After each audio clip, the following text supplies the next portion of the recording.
Наконец-то 5 жылдан кейін армиядан келдім. Саған үйлену үшін, Малика. Сұлтан Ахметов мырза, оралуыңызбен. Сұлтан мырза, сіздің бұйрығыңыз бойынша Малика ханымды Карумель компаниясының ғылыми бөлімінің басшысы ретінде тағайындайын деп жатырмыз. Осы уақытқа дейін оған қамқор бол. Сенің күйеуің? Я, күйеуім.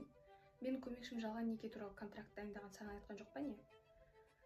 Короче, мен саған 3 жыл бойы айына $1 миллион беремін, сен мен күйеуім болған үшін. Содан кейін 3 жылдан кейін екеуміз ажырасамыз. Ажырасқаннан кейін сен тағы да $10 миллион аласың. Ладно, давай үйленейік. Кешіріңіз, сіз мені басқа адаммен шатастырып алдыңыз. Айырылысу? Я, 5 жыл бойы шыдадық қой, Малика. Енді ғана барлығы нормально болып келе жатқан кезде не айтып тұрсың сен? Бүгіннен бастап бүкіл керемет болады, обещаю. Мен сенің болашағың бар екеніне сенбеймін, Сұлтан. Екеуміздің болашағымыз бар екеніне сенбеймін. Сосын сен маған керек өмірді бере алмайсың. Малика, мен саған сұрағанымның бәрін бер. 5 жыл өтсе де сен баяғы қалпыңда қалыпсың. Дымың жоқ.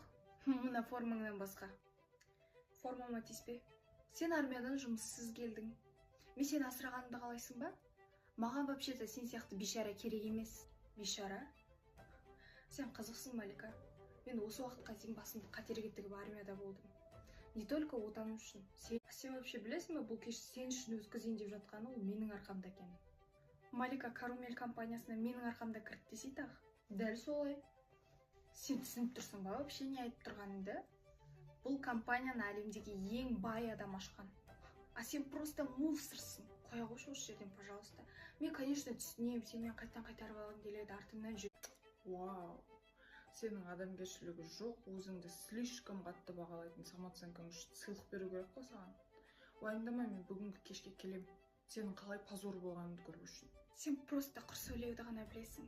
Құдайға шүкір, сен сияқты бейшараны тастап кеткеніме. Осы айтқан сөздерімді ұмытып кетпе, Малика. Сөзіңді мынандай топас, бейшара, білімсіз адамға. Вроде мен жаңа ғана қызым тастап кеткен сияқты. Айырылысып жатырмын деген сияқты. Сонда сен маған саған байға тиюге ұсыныс жасап жатсың ба? Эй, мен саған просто возможность беріп жатырмын кек алуға. Ойлашы, бүгін кешке қол қою рәсімі болады, сол жерде сен менің күйеуім екенімді білсе, ана екеуінің реакциясы қандай болатынын ойласай сен кішкене. Көргің келмей ма не? Макияж жөнінде осынша уақыт ала ма не сонда? Кеш басталып кетеді, уже адамдар жиналып жатыр. Мына адамдардың бәрі кім, Малика? Бұлар Шахризад Карумельдің қол астында жұмыс істейтін гендиректорлар. Қарама, ана жақта келе жатқан екеуін көрдің ба?